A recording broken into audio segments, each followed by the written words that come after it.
নকল করে পরীক্ষার হলে আসে না নাই? স্কেলের মধ্যে লিখে নিয়ে যায়, হাতের মধ্যে লিখে নিয়ে যায়, ওড়নায় লিখে নিয়ে যায়, কাপড়ে লিখে নিয়ে যায়, আসে না নাই? ফেরেশতারা বলবে নকল করছো নাকি? কেমনে জানলা? তিনটা প্রশ্নের উত্তর তুমি কেমনে বললা? আল্লাহ তোমার রব, ইসলাম তোমার ধর্ম, এই লোকটা বিশ্বনবী, কেমনে চিনলা? আপনাকে তখন বলতে হবে আমি কোরআন থেকে শিখেছি, আমি হাদিস থেকে শিখেছি, আমি ইসলাম জেনে বুঝে মেনেছি, আমি আন্দাজে কোথাও ঘুরি নাই। চিল্লা এখন ঠিক কিনা? আপনাকে বলতে হবে, এজন্য শিখতে হবে, প্রতিনিয়ত ইসলাম সম্পর্কে জানতে হবে, আখের গোছাতে হবে, জীবনটাকে আলোকিত করতে হবে। চিল্লায় বলেন ঠিক কিনা? প্রথম প্রশ্ন তোমার রব কে? আমরা বলবো আমাদের রব আল্লাহ। দ্বিতীয় প্রশ্ন ওমা দীনু, তোমার ধর্মের নাম কি? আমরা কি বলবো? তৃতীয় প্রশ্ন বিশ্বনবীর চেহারা দেখিয়ে বলা হবে আতারিফু হাদার রাজুল, এই লোকটারে চিনো নাকি? আমরা বলবো চিনি, আমাদের প্রাণের নবী। ঠিক কিনা? চাঁদের চেয়ে সুন্দর তুমি নবী আমার কমলিওয়ালা, দু জাহানের বাদশা তুমি প্যারা নবী সাল্লে আলা, চাঁদের চেয়ে সুন্দর তুমি নবী আমার কমলিওয়ালা। ঠিক কিনা? তিনটা প্রশ্নের যথাযথ উত্তর যখন দিয়ে দিলেন, আপনার জন্য অতিরিক্ত আরেকটা প্রশ্ন করা হবে, ওয়ামা ইলমুক, তোমার নলেজ কি? তিনটা প্রশ্নের উত্তর যে তুমি করতে পারলা, কিভাবে পারলা, কেমনে জানলা? নকল করে বলছো নাকি জেনে বুঝে আসছো? নকল হয় না? এখন তো পরীক্ষা চলতেছে বোধহয়। কি পরীক্ষা? এসএসসি পরীক্ষা। নকল হয়? কৃষ্ণপুরে নকল নাই না? এখন মনে হয় এগুলো একটু কমছে। একটা সময় ছিল অনেক নকল হইতো, পাঞ্জাবের ভিতরে নকল, পকেটে নকল, টুপির ভিতরে নকল, মৌজার ভিতরে নকল। এমনকি যেখানে সবকিছুর দৌরাত্ম শেষ, ওইখানে দোয়ার দৌরাত্ম শুরু। যেখানে সবকিছুর কারিশমা শেষ, ওখান থেকে দোয়ার কারিশমা শুরু। এরকম অনেক ক্যান্সারের মতো দুরারোগ্য ব্যাধিতে আক্রান্ত, ডক্টর ফাইনালাইজ করে দিয়েছে বাঁচবে না, 2 মাস বাঁচবে। কয় মাস? কথা বলেন। মাত্র 2 মাস সে বাঁচবে। তারপরে দেখা গেছে লোকটা 7 বছর বেঁচেছে। আছে না নাই? দোয়া, the power of দোয়া। Everything is pre-written, but by supplication it's rewritten. সবকিছু আগে লেখা থাকে। মহাবিশ্ব সৃষ্টির 50,000 বছর আগে আমাদের ভাগ্যে কি ঘটবে সব লিখে রেখেছে কে? সব অপরিবর্তনীয়। কিন্তু এই তাকদীরেরও কিছু জিনিস আল্লাহ চেঞ্জ করে দেয় দোয়ার বরকতে। এজন্য দোয়া করার দরকার আছে না নাই? মায়ের কাছে দোয়া চাও, মায়ের দোয়া আল্লাহ ফেরায় না। মুসলিম ব্যক্তির দোয়া আল্লাহ ফেরায় না, মুসাফিরের দোয়া আল্লাহ ফেরায় না। যিনি রোজা রেখে দোয়া করেছেন তার দোয়া আল্লাহ ফেরায় না। এজন্য বেশি বেশি আল্লাহর কাছে দোয়া করতে রাজি আছেন তো? কিন্তু দোয়াটা হইতে হবে সিনসিয়ার, একনিষ্ঠ দোয়া। অনেকে দেখবেন দোয়া করে ওদিকে তাকায় আছে, জুমার নামাজে প্রায় হয় বিশাল দোয়া করতেছে, আবার দেখে আছে না নাই? আবার দোয়াও করে মোবাইলও টিপে, কথা কন। আবার আমরা আলোচনা শেষে দোয়াও করি, পোলা পাইন সেলফিও তোলে, আছে না নাই? সিনসিয়ারিটি নাই। আপনার কি পরিমাণে সিনসিয়ারিটি আছে এটার উপর ডিপেন্ড করবে আপনার দোয়া কবুল হবে কি হবে না। একজন দোয়া করলে মুহূর্তে কবুল, চোখ বন্ধ করলে আল্লাহর আরশে চলে যায়, মদিনার সাথে ওর কানেক্টিভিটি বেড়ে যায়, আল্লাহর সাথে কানেক্টিভিটি বেড়ে যায়, সে ফিল করে সে আল্লাহর সাথে কানেক্ট হয়ে গিয়েছে। আর আরেকজন দোয়ার মধ্যে খুঁজে কিছু পায় না, আছে না নাই? দুই দোয়ায় পার্থক্য আছে না? কথা কন। এজন্য সম্মানিত ভাইরা, দোয়াই যখন করবেন সিনসিয়ারলি করবেন, কানেক্টিভিটিটাকে স্ট্রং করার চেষ্টা করবেন। সিনসিয়ার দোয়া is like a missile. Missile নাম শুনছেন? হামলা করে না, মিসাইল হামলা করেছে ইসরায়েল, শুনেন নাই? মারলে একেবারে ধ্বংস করে যায় সব।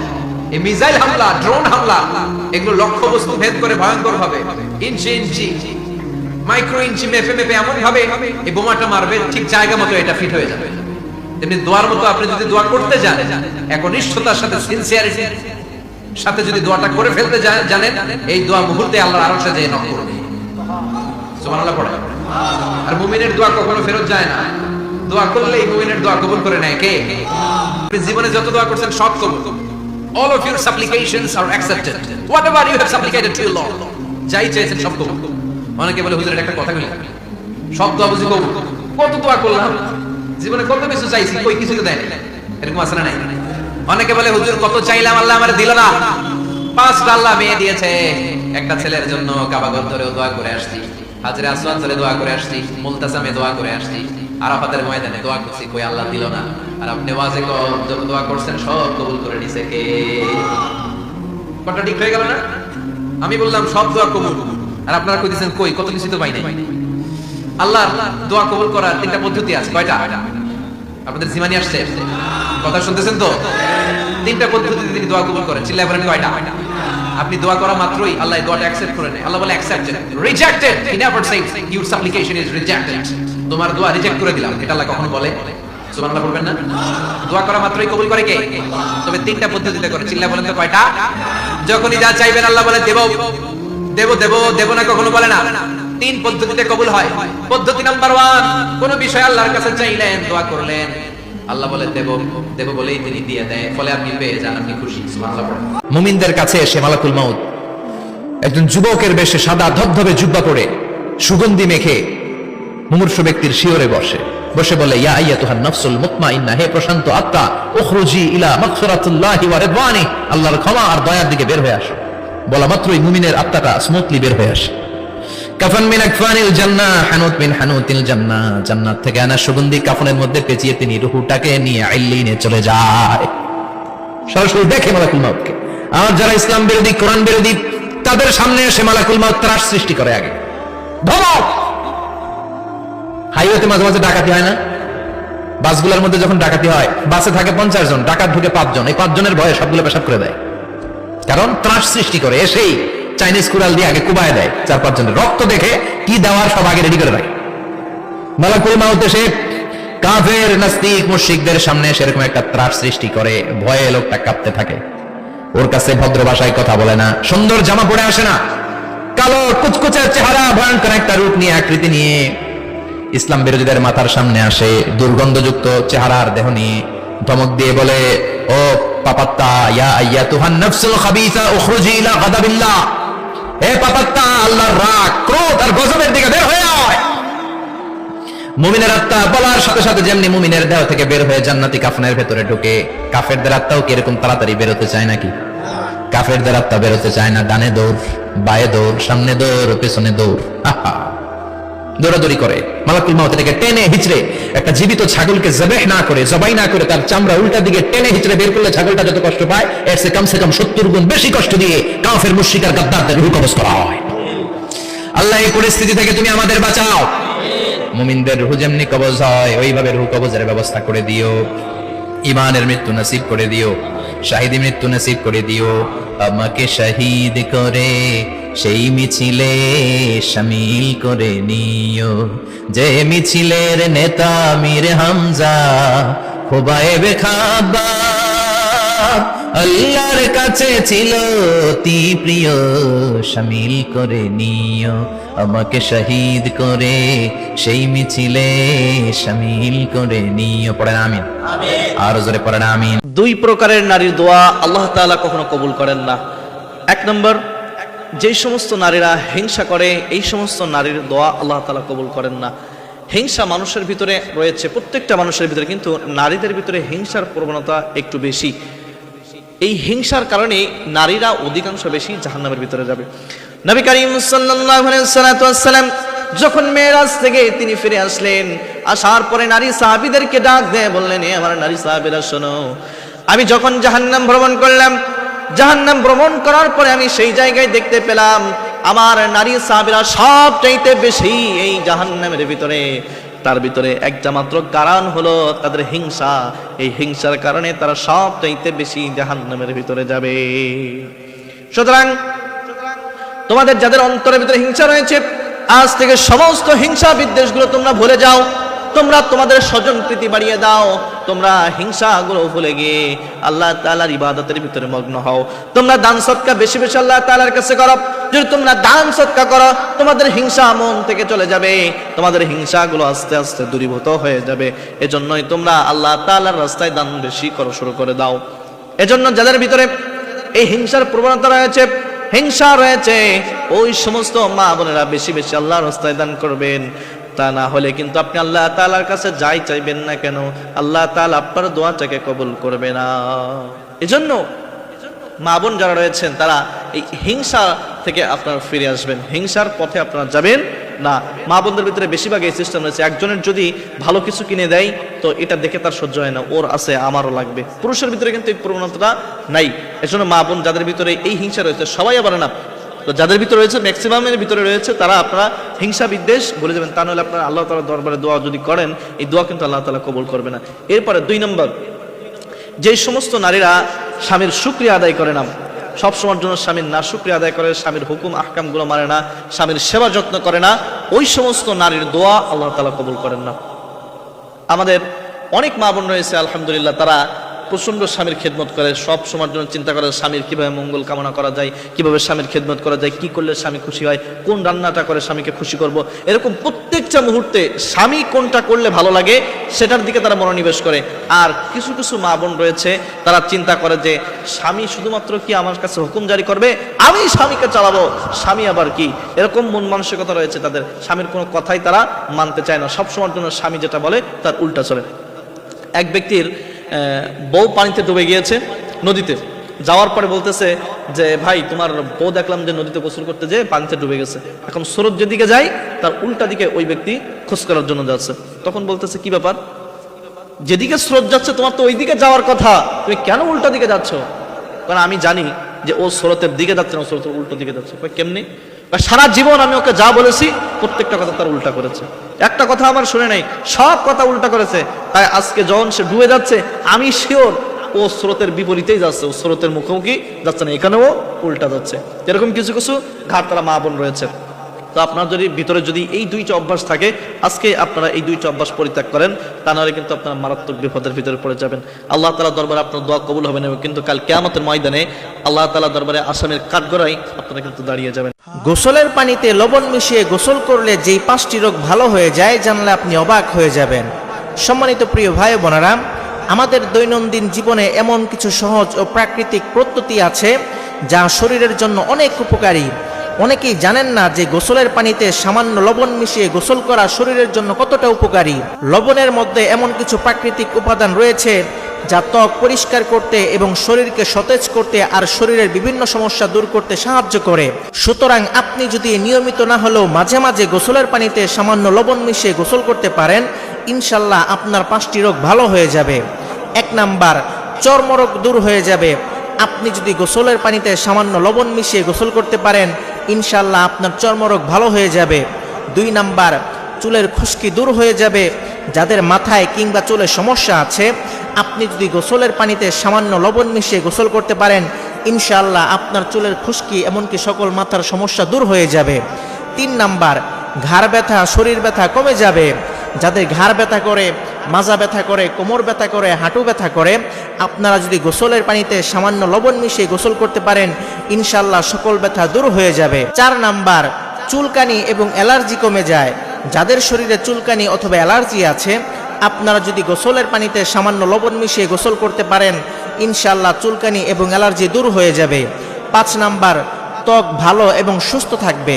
যৌবন ধরে রাখার জন্য প্রতিনিয়ত আপনি এই 3টি খাবার খাবেন। আপনি যদি প্রতিনিয়ত এই 3টি খাবার আপনি খেতে পারেন, ইনশাআল্লাহ তাআলা আপনার যৌবন কখনো নষ্ট হবে না, আপনার যৌবন থেকে যাবে, আপনি বৃদ্ধ হয়ে যাবেন, এরপরে আপনার যৌবন নষ্ট হবে না, আপনার যৌবনটা থেকে যাবে, এটা লং টাইম লাস্টিং করবে যদি আপনি এই 3টা খাবার কন্টিনিউ খেতে পারেন।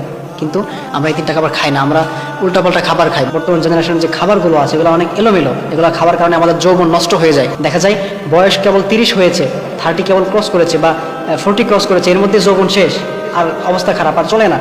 প্রিয় ভাইরা, যাদের যৌবন নষ্ট হয়ে গিয়েছে, আপনারা যদি এই 3টি খাবার খেতে পারেন প্রতিনিয়ত, ইনশাআল্লাহ তাআলা আপনার যৌবন মৃত্যুর আগ পর্যন্ত থেকে যাবে, আপনার যৌবন কখনো নষ্ট হবে না। তার মধ্যে নাম্বার 1 যে খাবারটা, সেটা হচ্ছে আপনি অবশ্যই প্রতিনিয়ত 3 ফল খাবেন। এই 3 ফলটা আপনি রেগুলার করার চেষ্টা করবেন, আপনি দৈনিক খাওয়ার চেষ্টা করবেন। যদি আপনি দৈনিক খেতে পারেন, ইনশাআল্লাহ তাআলা আপনার যৌবনটা এটা লং লাস্টিং করবে, এটা নষ্ট হবে না, এটা থেকে যাবে ইনশাআল্লাহ। এরপর নাম্বার 2 যে খাবারটা, সেটা হচ্ছে আপনি অবশ্যই প্রতিনিয়ত দৈনিক একটা করে খেজুর খাবেন। ফজরের নামাজের পরে খেতে পারেন বা মাগরিবের নামাজের পরে, অথবা রাতে শোয়ার আগ দিয়ে আপনি খেজুর খেতে পারেন। যখন আপনার সময় হয় আপনি সেই সময় অনুযায়ী একটা খেজুর খেয়ে নেবেন। দৈনিক অন্তত 1টা হোক, 2টা হোক, 3টা হোক খেজুর খেয়ে নেবেন। এটা আপনি কন্টিনিউ করবেন। এটা যদি আপনি কন্টিনিউ করতে পারেন, ইনশাআল্লাহ তাআলা আমি চ্যালেঞ্জ করতেছি আপনার জীবন কখনো নষ্ট হবে না। এই জন্য অবশ্যই আপনারা ফজরের নামাজের পরে খেজুর খেতে পারেন, যখনই ভালো লাগে দৈনিক একটা করে খেজুর খেয়ে নেবেন। এটা হচ্ছে নাম্বার 2। এরপর নাম্বার 3 যে খাবারটা, লাস্ট যে খাবারটা, সেটা হচ্ছে আপনি দৈনিক কাঁচা বাদাম খাবেন। বাদাম যেটা আছে আপনারা, এটা ছোলা বাদাম যেটাকে বলা হয়, এটা আপনারা ভিজিয়ে, অর্থাৎ রাতে যখন ঘুমোতে যান, রাতে ঘুমোতে যাওয়ার আগ দিয়ে আপনি এই ছোলা বাদামটাকে আপনি এটা ভিজাবেন। একটু পানি নিয়ে, একটা গ্লাসের মধ্যে একটু পানি নিয়ে সেখানে কিছু বাদাম আপনি ওই পানিতে এটা ভিজিয়ে রাখবেন রাতে ঘুমানোর আগে। ভিজিয়ে রেখে আপনি যখন সকালে ফজরের নামাজ পড়তে ওঠেন, ফজরের নামাজটা পড়ে নামাজ টামাজ শেষ করে আপনি এই বাদামগুলো আপনি খেয়ে ফেলবেন। বাদামের যে পানিটা আছে আপনি এটাও খেয়ে ফেলবেন। এটা যদি আপনি কন্টিনিউ করতে পারেন ইনশাআল্লাহ তাআলা আপনার যৌবন কখনো নষ্ট হবে না, আপনার যৌবন এটা লং লাস্টিং করবে, আপনার মৃত্যুর আগ পর্যন্ত ইনশাআল্লাহ তাআলা আপনার যৌবনটা থেকে যাবে। আল্লাহ তাআলা আমাদের সকলকে এই খাবারগুলো খাওয়ার তৌফিক দান করুন, আমিন। যতক্ষণ পর্যন্ত মায়া কাটাতে না পারবেন ততক্ষণ পর্যন্ত আপনার এক্সপেকটেশন লেভেলটা কমবে না। মানুষ যার প্রতি তার মায়া কাজ করে তার প্রতি তার এক্সপেকটেশন লেভেলটা অনেক হাই হয়। দেখবেন যাকে দেখে আপনার প্রচণ্ড মায়া হয়, প্রচণ্ড ভালোবাসা হয়, এই মানুষটা আপনাকে ইগনোর করলে কষ্ট লাগে। এই মানুষটাকে মেসেজ দেওয়ার পরে যদি ডেলিভার্ড হয় কিন্তু সিন না হয় কষ্ট লাগে, সিন হয় রিপ্লাই না আসে কষ্ট লাগে, রিপ্লাই আসে কিন্তু হোম ইয়েস নো আপনার কষ্ট লাগে। কারণ কি? আপনার এই মানুষের প্রতি মায়া আছে, ভালোবাসা আছে, আবেগ আছে। যতক্ষণ পর্যন্ত মায়া থাকবে আপনার এক্সপেকটেশনটা কমবে না। আর যতক্ষণ পর্যন্ত মানুষের মনে আশা থাকে আরেকজনের থেকে, মানুষের জীবনটা খুশি হতে পারে না, সুখী হতে পারে না। আশা যত বেশি কষ্ট তত বেশি, আশা যত কম কষ্ট তত কম।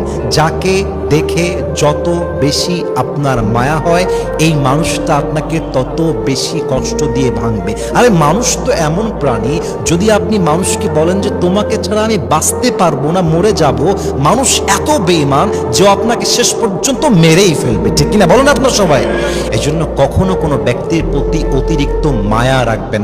যে কপালে আছে সে হারিয়ে যাবে না, আর যে নাই সে কখনো আমার জীবনে থাকবে না। যে আমার সে আমার, যে আমার না সে আমার নয়, যে আমার জন্য পারফেক্ট নয় সে একদিন চলে যাবে, আর যে আমার জন্য পারফেক্ট তাকে আমার থেকে, আমার নসিব থেকে, আমার ভাগ্য থেকে কেউ চাইলেও কাটতে পারবে না, ঠিক কিনা বলেন? চলতে ফিরতে একটি সূরা বেশি বেশি পড়ুন, রিজিক আপনার কাছে এসে ধরা দিবে। রিজিকের জন্য আপনাকে কষ্ট করে ছুটতে হবে না। প্রিয় ভাই, প্রিয় বোনেরা আমার, আপনি যদি চলতে ফিরতে সবসময় আপনি এই সূরাটা পাঠ করতে পারেন, এই সূরার আমল করতে পারেন, তাহলে ইনশাআল্লাহ আল্লাহ তাআলা আপনার কাছে রিজিক দিয়ে দিবে এবং রিজিকের জন্য আপনাকে কষ্ট করে আসতে হবে না। প্রিয় ভাই, প্রিয় বোনেরা আমার, রাসূল সাল্লাল্লাহু আলাইহি ওয়াসাল্লাম এই সূরাটা শিক্ষা দিয়েছেন। এই সূরাটা সাহাবায়ে কেরামদেরকে বেশি বেশি পড়তে বলেছেন। সাহাবায়ে কেরামের মধ্যে যখনই কোনো অভাব দেখা দিত, যখনই সম্পদের ঘাটতি দেখা দিত, তারা যখনই কষ্টে থাকতেন তখনই আল্লাহ রাসূল সাল্লাল্লাহু আলাইহি ওয়াসাল্লাম এই সূরাটা পাঠ করতে বলতেন। এবং এই সূরার অনেক ফজিলত রয়েছে এবং এই সূরা পাঠ করলে আল্লাহ রাব্বুল আলামিন আপনার ঘরে রিজিক দান করে দিবেন। প্রিয় ভাই, প্রিয় বোনেরা আমার, সেই সূরাটা হচ্ছে আমরা সকলেই পারি, সেটা হচ্ছে সূরাতুল ইখলাস। কুল হুয়াল্লাহু আহাদ আল্লাহুস সামাদ লাম ইয়ালিদ ওয়া লাম ইউলাদ ওয়া লাম ইয়াকুল লাহু কুফুয়ান আহাদ। আপনি যদি চলতে ফিরতে এই সূরাটা বেশি বেশি পাঠ করতে পারেন তাহলে দেখবেন ইনশাআল্লাহ রিজিক আপনার কাছে চলে আসবে। আপনার রিজিকের জন্য আপনাকে ছুটতে হবে না। প্রিয় ভাই, প্রিয় বোনেরা আমার, এই জন্য এই সূরাটা আপনি বেশি বেশি পাঠ করবেন। আল্লাহ তাআলা আমাদের সকলকে এই সূরাটা বেশি বেশি পাঠ করার তৌফিক দান করুক। সকলেই করি আমিন। শাওয়াল মাসে 6টা রোজা যদি আপনি রাখতে পারেন তাহলে 1 বছর রোজা রাখলে যে সওয়াব হয় ওই পরিমাণ সওয়াব আল্লাহ তাআলা আপনার আমলনামায় দিয়ে দিবেন। সুবহানাল্লাহি বিহামদি। আমরা মাশাআল্লাহ অনেকে রোজা রাখি বা একটা মাস আমরা রোজা রেখেছি, সেই 1 মাস রোজা রাখার পরে যদি আপনি কষ্ট করে এই রমজানের পরে যখন শাওয়াল মাস আসে, শাওয়াল মাস আসলে যদি এই 6টা রোজা রাখতে পারেন, তো এই 6টা রোজা কিভাবে রাখবেন তোর একটা সুন্দর সিস্টেম জানাই যে আপনি চাইলে এই 6টা রোজা একটানা রাখতে পারেন। আর যদি আপনি চান যে এই পুরো মাসের ভিতরে গ্যাপ দিয়ে দিয়ে ছুটির দিনগুলো দিয়ে দিয়ে আমি এই 6টা রোজা রেখে দিব তাহলেও হবে। এই 6টা রোজা মাসের ভিতরে যে কোনো সময় রাখলে হবে, একটানা রাখলে হবে বা গ্যাপ দিয়ে দিয়ে রাখলেও হবে। যদি আপনি এই 6টা রোজা রাখতে পারেন তাহলে একটা বছর রোজা রাখলে যে সওয়াব হয় ওই পরিমাণ সওয়াব আল্লাহ তাআলা আপনার আমলনামায় দিয়ে দেবে। এখন আপনার মনে হতে পারে হুজুর মাত্র 6টা রোজা রাখলে 1 বছর রোজা রাখলে যে সওয়াব হয় এই সওয়াব কেমনে পাবো? হিসাব তো মিলতেছে না। আসুন আপনাদের হিসাবও সহজভাবে দিয়ে দিই। আল্লাহ তাআলা বলেছেন যে যখন কোনো ব্যক্তি একটা ভালো কাজ করে, একটা রোজা রাখে রমজান মাসে, তাকে আমি 10 গুণ বেশি বৃদ্ধি করে দিই, 1 থেকে 10।